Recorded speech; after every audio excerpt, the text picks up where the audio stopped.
Hello and welcome back to the return of all of those years ago, a classic album podcast.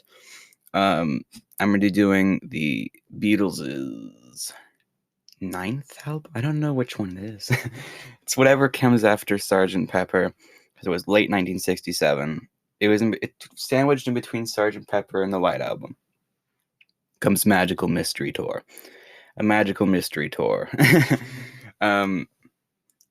And this album is released in two separate ways, and I feel like I should explain that. In the US, Magical Mystery Tour was released as the album that was normalized, and the one that you can find most likely today. In the UK version, it was the only US album to be normalized when they made the CDs in 1987. And if you go on Spotify or any music streaming, you'll find the album Magical Mystery Tour. And like I said before, it was the only US album to be normalized, and every other one is a UK release. The UK release of Magical Mystery Tour was an EP that only had like 5 or 6 songs. I have the EP. I'm not going to go check it. I have both versions. What we're talking about this series is the album, which this episode I'm going to go over all the songs from the EP because it's the first side of the album, which I've completed, which is the beginning song Magical Mystery Tour, and to the I Am The Walrus song, which takes up the entire first side of the album, or just the entire EP. However, I'm doing it in the album's order. So anyways, let's get right into it. First song going over, as I've said earlier, is Magical Mystery Tour, the opening song. On April 11th, 1967, Paul was on an overnight flight from America when he came up with the song Magical Mystery Tour. By the time he first took it to the studio, he had no more than the title and 3 chords. He had tried to get the other Beatles to contribute lyrics, but their energy was low, so Paul finished the lyrics on his own. Magical Mystery Tour was conceived originally to give the Beatles a new meaning and direction, and was recorded just 4 days after they had completed Sgt. Pepper's Lonely Hearts Club Band in early 1967. Paul had based the idea of an LSD-inspired bus off of Ken Kesey's Merry Prankster's LSD bus. Paul had devised a plan for a film where the Beatles and other various actors would drive around England and record what happened. There was no script. Paul was the only one who knew where they were going next. They filmed various skits and music videos for the special as well. The film was critically panned and is considered to be the Beatles' first ever commercial failure. However, I do enjoy the film. You can find it on Internet Archive for free. And the album / double EP were a critical success, though, like everything else the Beatles did.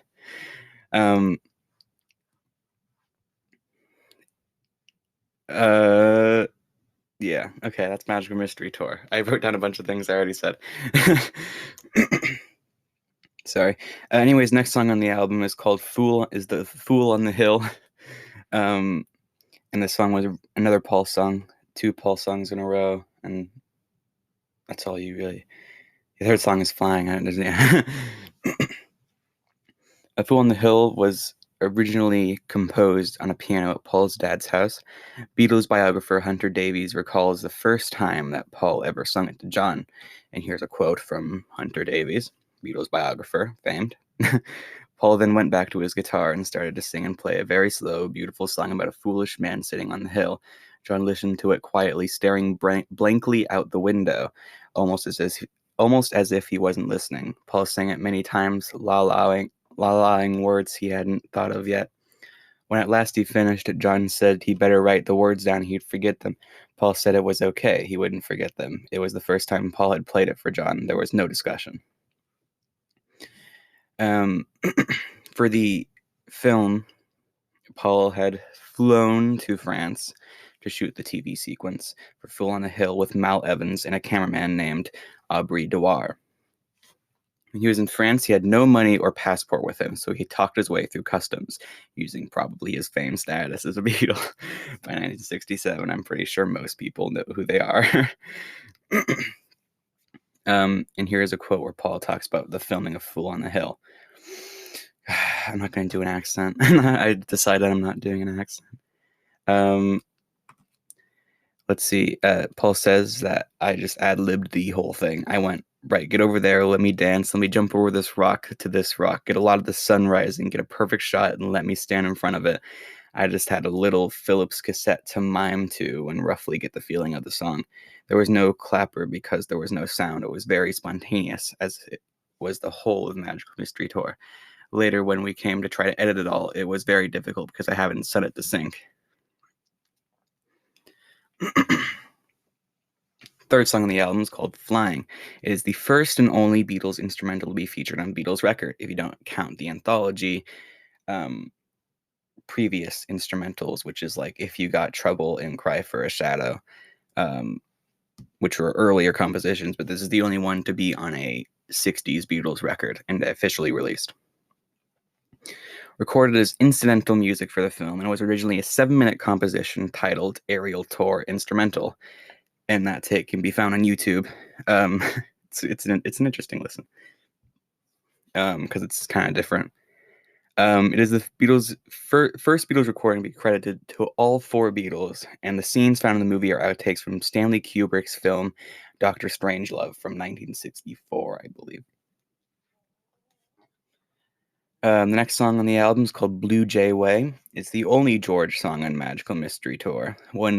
Written when Harrison was waiting for Beatles publicist Derek Taylor to arrive. Taylor was stuck in the fog in LA. George said, here's a George Harrison quote.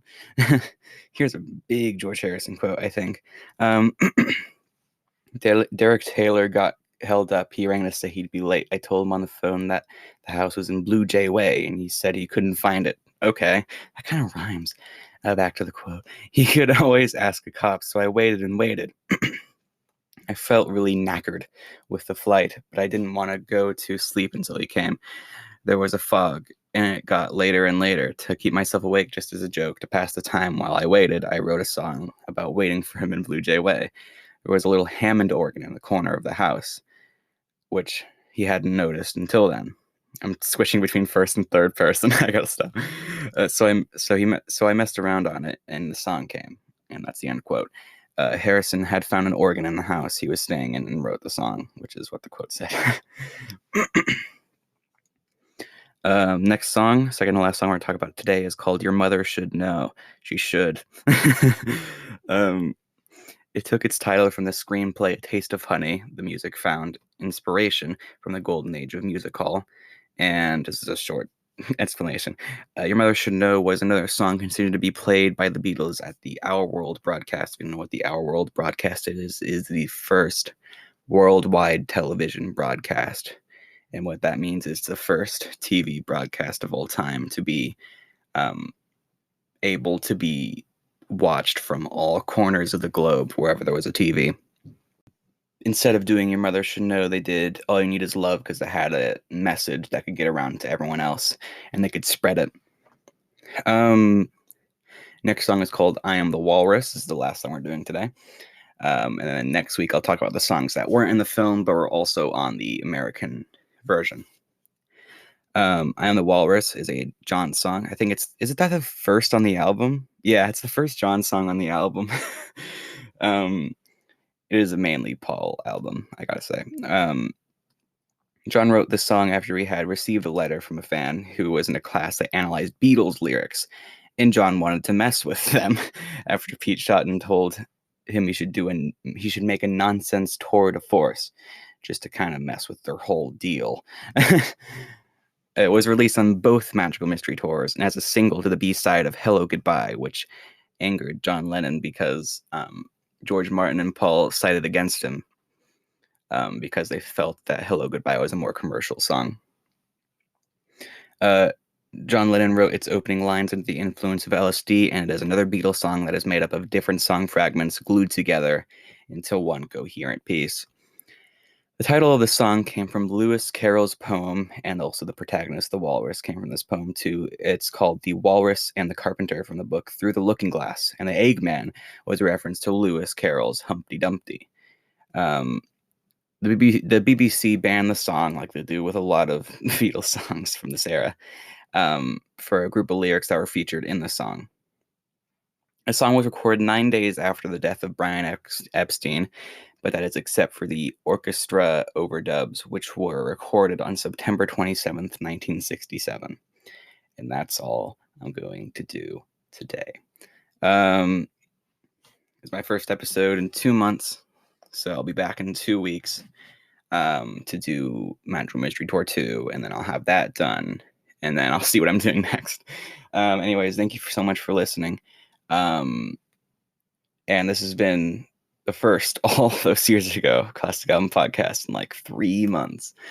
And I get my information from the Beatles Bible.